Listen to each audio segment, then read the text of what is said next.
All right, so you invested some money into a project, whether it was a real estate deal. Primarily, I'm going to be focusing on real estate deals because there's been a lot of those in the news lately.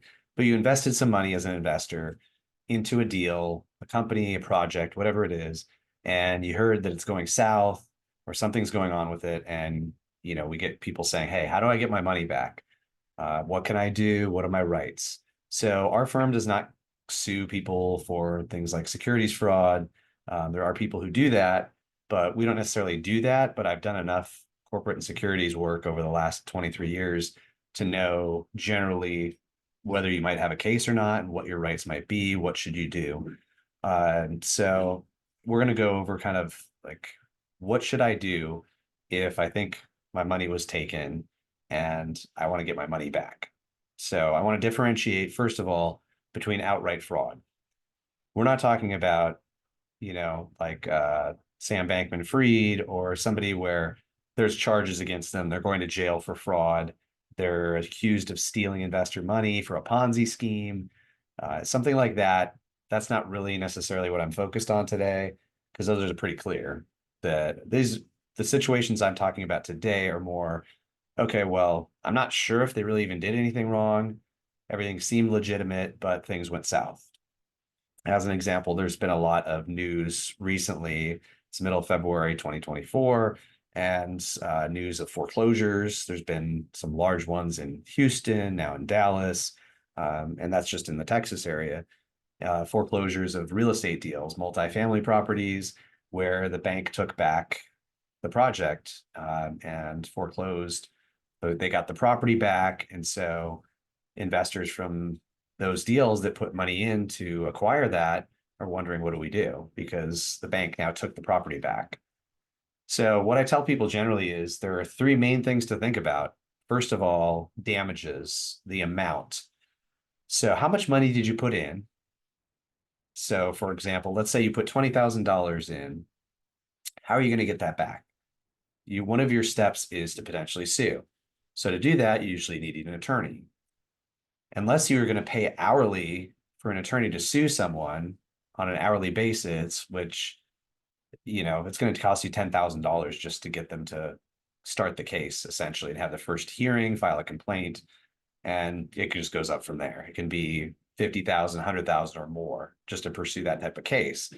So you usually look for a contingency lawyer. Contingency lawyers want to know how much money it's worth. So if you invested 20 grand, they're going to say, I'm going to get 30 or 40% of 20 grand. No, thanks. If you invested $1 million, yeah, then we're probably going to talk. Let's talk. Okay. Yeah. Okay. $400,000 for this case. All right. That's probably worth it. So that's the first thing, is how much money was invested? What are your potential damages? And that's the term that attorneys use, is what are your damages? How much money can we get out of this? Usually it's how much money was put in, or maybe some interest on top of that. It's not emotional upset or, I'm really stressed about this. Usually those are not necessarily included. Just how much money did you invest? All right, so we've gotten past that. Let's say you put in $1 million. All right, so what's the next step? So what are the claims that you can bring? Just because you want your money back doesn't mean you're legally entitled to your money back. So we have to look at, what are your potential claims? And I'm going to go through those in a little bit more detail. And then third, collections. So let's say you're owed $1 million. They clearly breached a fiduciary duty by making a bad decision at some point down the road after you invested, or they didn't disclose something to you, and they breached some term. So now you've got a potential claim, got $1 million in damages, at least, plus maybe interest or something. Then can you collect? If the property got foreclosed upon, that's gone. If basically, what other assets can you go after? Is there cash left in the bank account? And if you invested in an LLC, is there cash left? So what I'm going to do is share my screen just to show you what I'm talking about, of what you need to look for, because you have to understand the legalities behind this. All right, so on the screen is an organizational chart of ownership for a typical real estate syndication. On the top, you've got the property in yellow. Then in gray, we call it the issuer because it's the issuer of securities. Let's say it's a Texas LLC. That's the main company, the real estate syndication that buys the property, that raises the money, that runs the deal. That's the main company. Then you've got a manager entity, which is usually another LLC, and that's owned typically down here by the sponsors, the people who put the deal together, and probably the people who sold you the deal that you talked to for your investment. Then over here, you've got in green, that's you. You're one of these investors. Depending on how it's structured, you could be called an LP, a limited partner. You might be a Class A member. Just depends on the specifics of your deal.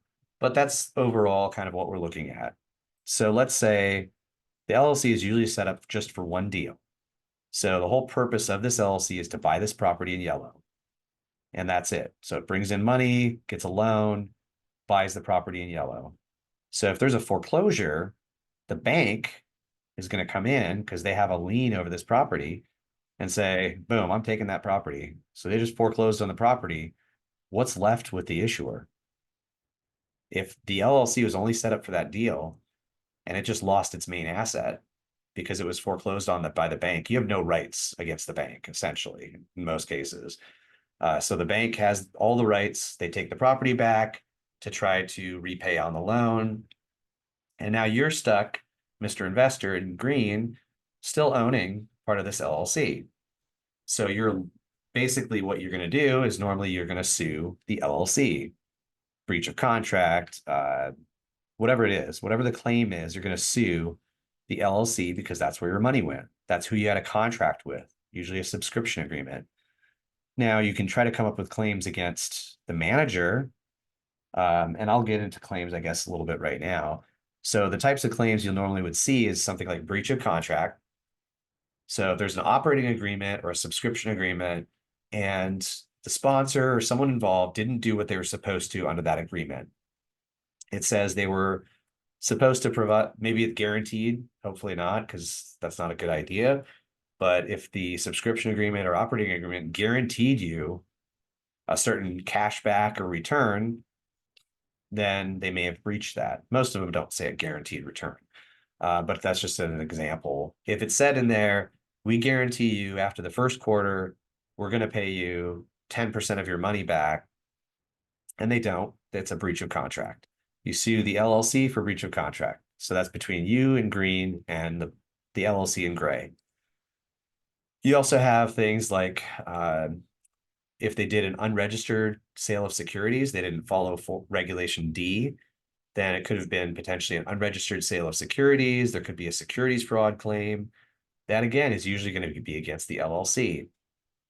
Depending on how involved the individuals were, you may be able to sue the individuals down here, or at least the manager entity, the LLC. They would also be sued for things like breach of fiduciary duty. They have a fiduciary duty to their investors, and let's say they decided not to use your money to make the mortgage payments on the property and decided to pay themselves compensation instead of paying the mortgage, and that's what resulted in the foreclosure. Okay, now you've got a breach of fiduciary duty claim against the management entity and maybe the underlying owners of that entity, depending on how it's set up. So those are some of the potential claims that you can bring. So you have to be able to show that something was done wrong, improperly. And in some cases, if they didn't follow, like we review clients' information and documents that investors have to see, did they fail to follow Regulation D? Because if it's an unregistered sale of a security and they didn't follow Regulation D, investors may have what's called a rescission right under state law or federal law, meaning they have a right to get their money back. That can be a pretty powerful tool. You do have to bring a lawsuit typically to bring that back, to get your money back plus interest. But in most states, there is a claim that you can bring for that. So we look over, okay, what disclosures did they make? Did they provide you a PPM, a private placement memorandum? Did they go through all the steps they were supposed to? Did they file a Form D? Did they file their Blue Sky filings? And if they didn't, then you might have that type of a claim. And fiduciary duty is a common one as well. So once you get to that point, it's like, okay, who are we suing and what assets are we going after? Well, the issuer probably has a little cash in the bank and that's about it. So you're going to step in line with everybody else who wants their money back. And usually there's not going to be much there.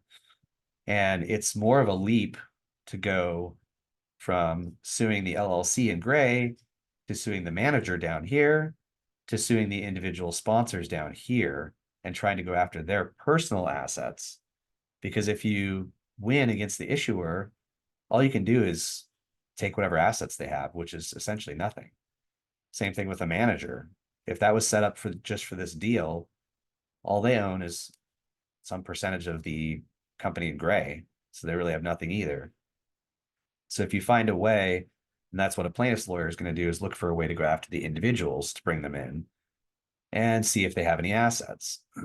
Now, that's another part of this is collections. So do these individuals have any assets as well? If you have a claim against them personally, you have to look and see if they have any personal assets or not. If they have no personal assets, maybe they're filing Chapter 7 bankruptcy with nothing, you still may be able to get nothing out of the deal. So there's a good chance you're never going to recover your money. I hate to tell you, unless you can tie a good valid claim to an entity or a person involved in the deal, and that person has assets you can collect on. So those are really the keys to be able to go after somebody. And I'm going to show you some of the different ways that you can look at your documents to see, basically, okay, well, do I have a potential claim here? What are my rights? So in terms of your rights, number one, I tell people, look to the state where you're located and look up the attorney general in your state. There could be certain consumer protection laws or other laws that they would use. You refer the case to them and they take it from there. Securities regulator in your state.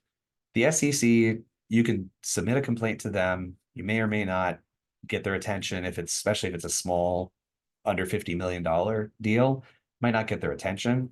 But a state securities regulator that has 10 investors in it that all lost $500,000 each, they're going to be more likely to say, hey, let's see what, did they do anything wrong here we can go after them for? And again, they have to have done something wrong.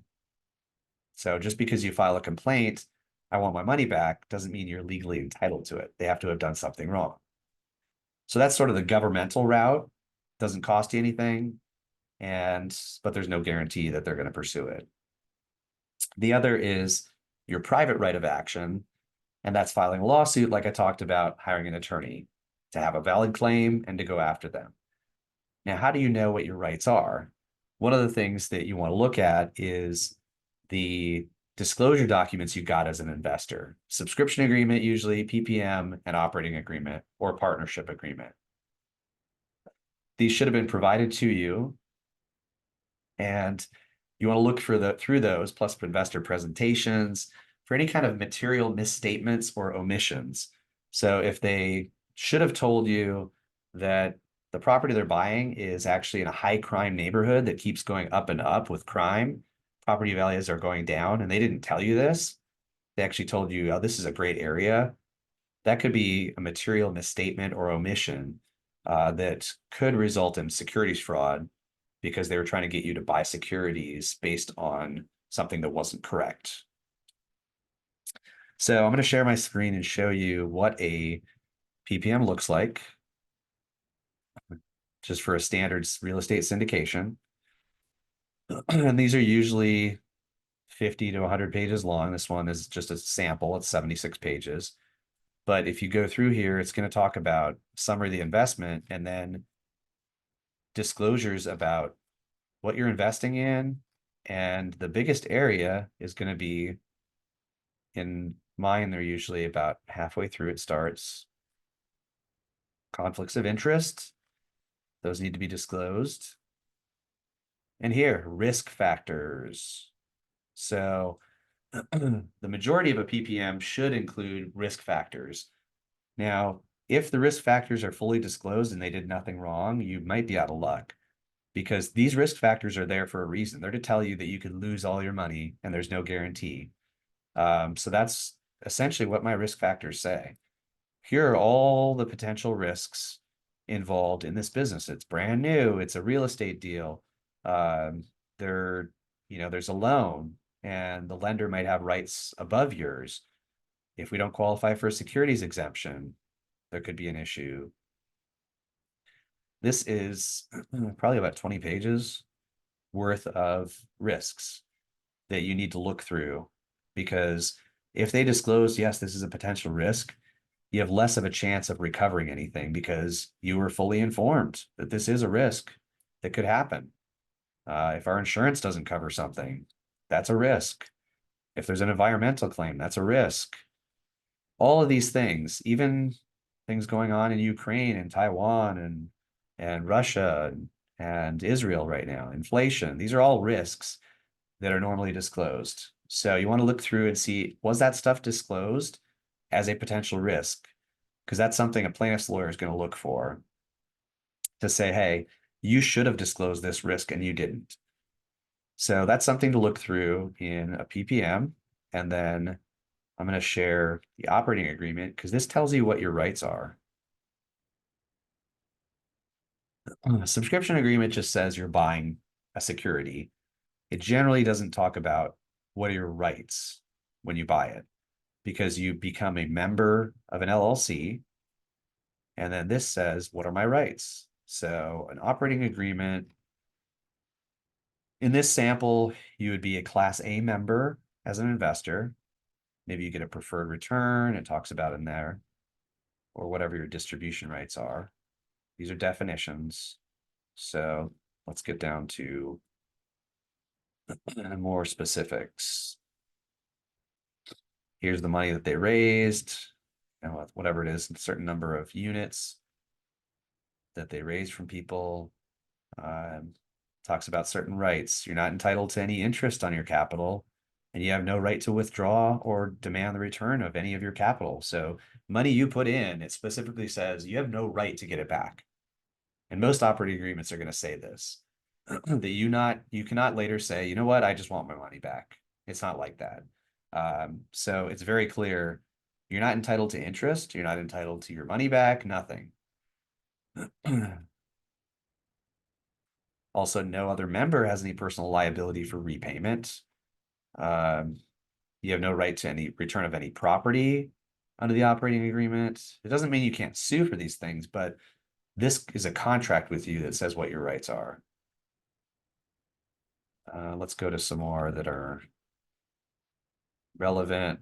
This is tax stuff for profit and loss.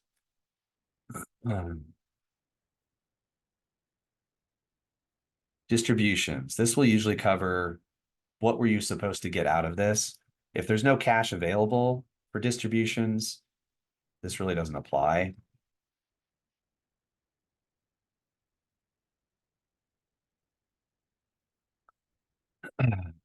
Okay, so let's see. Let's go a little farther down. This is the management, how things are managed and decisions are made.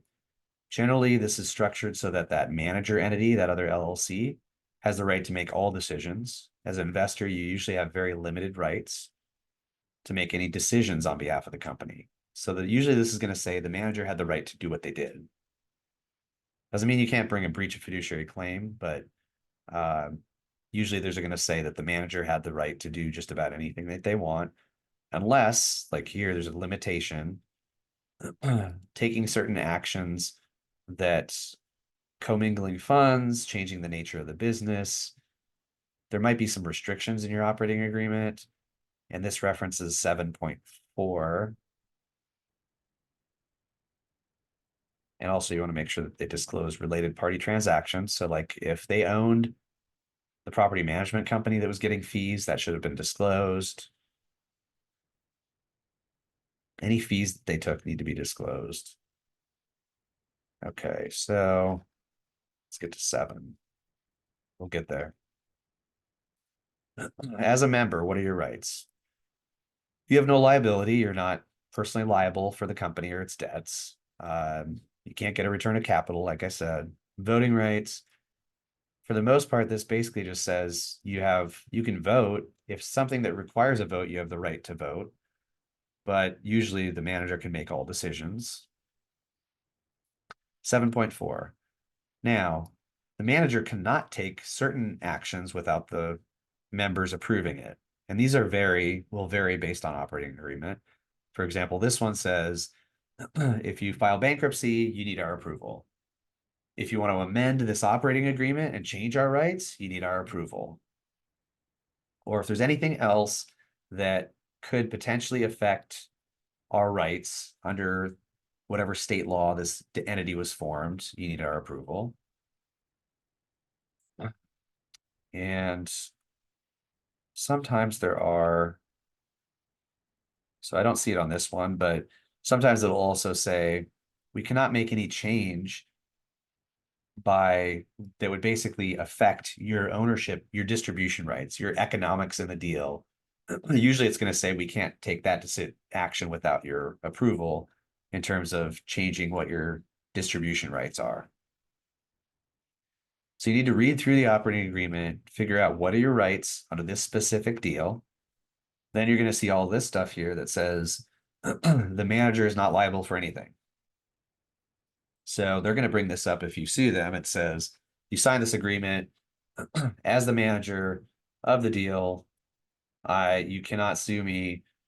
I'm limited on certain liabilities. Sometimes there'll be indemnification that the LLC has to indemnify or pay the manager back if they are sued. And I don't know if there's exculpation in here, but basically these are just things that try to protect the people putting deals together, the sponsors, from nuisance lawsuits. Doesn't mean you can't sue them legitimately, but they do provide certain limitations on liability. All right, so those are some of the main areas that you look for in your operating agreement.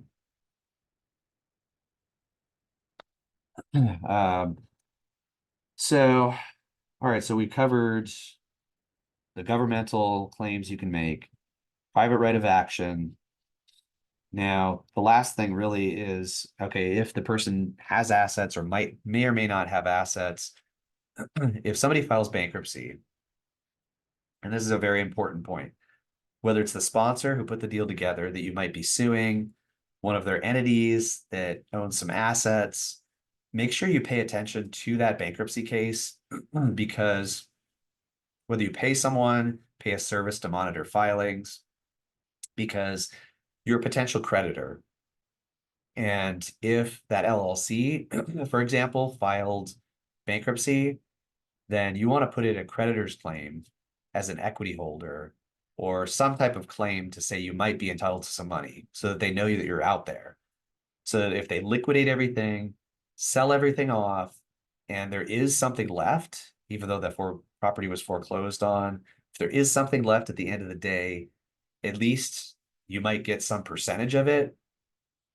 So if you're owed $1 million and the bankruptcy says this is a 10% plan of distribution, that means you're going to get 10% of basically whatever your claim is.